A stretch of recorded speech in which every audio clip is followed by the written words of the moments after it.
Assalamualaikum warahmatullahi wabarakatuh.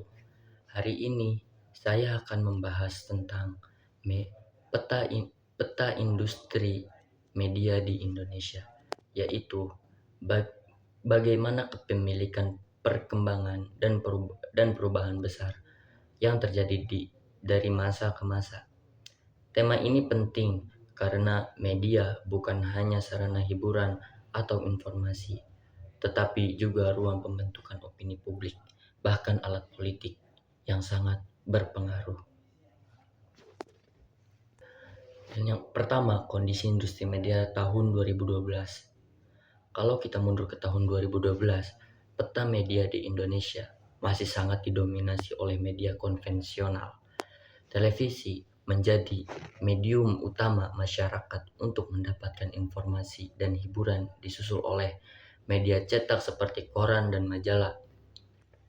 Radio juga masih bertahan meskipun pengaruhnya mulai berkurang. Saat itu, beberapa grup besar sudah muncul sebagai pemain utama. MNC Group milik Haritanu dengan jaringan RCTI, MNC TV, Global TV, dan juga media cetak seputar Indonesia.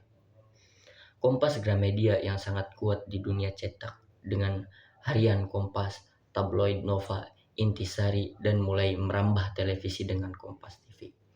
Transcorp milik Khairul Tanjung yang memiliki Trans TV, Trans 7, dan mengakuisisi portal berita online detik.com.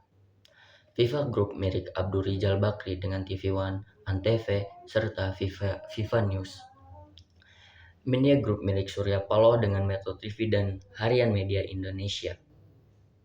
Dari gambar ini, kita bisa melihat bahwa industri media Indonesia sejak lama sudah berkonsentrasi pada segelintir konglomerat.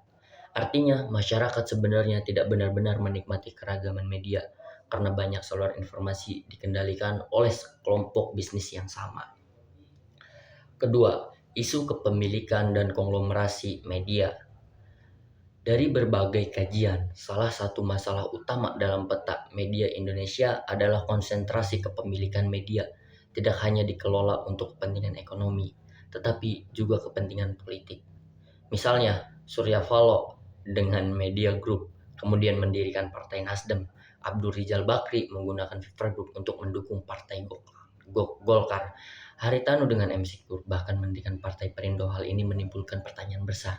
Apakah media di Indonesia masih benar-benar independen jika pemiliknya terjun langsung ke dunia politik? Konglomerasi juga membuat persaingan menjadi tak seimbang. Satu grup bisa menguasai televisi, radio, media cetak, portal, berita online, hingga rumah produksi. Dengan cara ini, mereka bisa mengendalikan aliran informasi dari hulu dan ke hilir. Inilah yang oleh para peneliti disebut sebagai ekonomi politik media, yaitu ketika media bukan lagi alat komunikasi publik semata, tetapi juga alat untuk mempertahankan kekuasaan ekonomi dan politik. Ketiga, perubahan peta media, munculnya digital. Memasuki tahun 2015 ke atas, kita mulai melihat perubahan besar. Internet dan media digital berkembang sangat pesat. Portal berita online seperti detik.com, kompas.com, Tribun News, dan liputan6.com semakin populer. Media sosial seperti Facebook, Twitter, Instagram, dan sekarang TikTok juga menjadi sumber utama informasi masyarakat. Media konvensional pun akhirnya beradaptasi. Kompas, Gramedia memperkuat kompas.com dan Tribun News. MNC TV membuat inews.id. Media Group meluncurkan medcom.id. Transcorp mengembangkan CNN Indonesia dan CNBC Indonesia dalam bentuk digital. Namun di sisi lain, muncul tantangan baru. Platform global seperti Google, Facebook, dan YouTube menguasai distribusi iklan di digital di Indonesia. Akibatnya, meskipun media lokal masih berkuasa dalam produksi berita, distribusinya justru dikendalikan oleh perusahaan asing. Bagian keempat, kondisi terkini dan tantangan. Hari ini peta industri media Indonesia bisa digambarkan dengan dua kata kunci, konsolidasi dan digitalisasi. Konsolidasi karena konglomerasi media masih sangat kuat. Grup-grup besar tadi tetap mendominasi televisi dan portal berita. Digitalisasi karena pola konsumsi masyarakat sudah bergeser. Generasi muda sering mengakses berita dari sosial media, YouTube, atau aplikasi portal berita ketimbang menonton televisi atau membaca koran. Tantangan terbesarnya ada dua. Pertama, bagaimana menjaga independensi media di tengah kepentingan politik para pemiliknya. Kedua, bagaimana media nasional bisa bertahan menghadapi dominasi raksasa global yang menguasai iklan digital.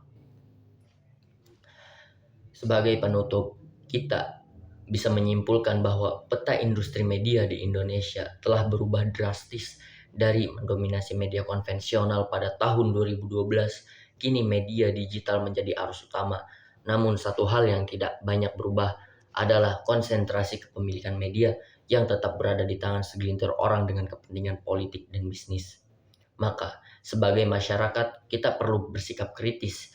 Jangan hanya terpaku pada satu sumber media, tetapi bandingkan informasi dari berbagai saluran.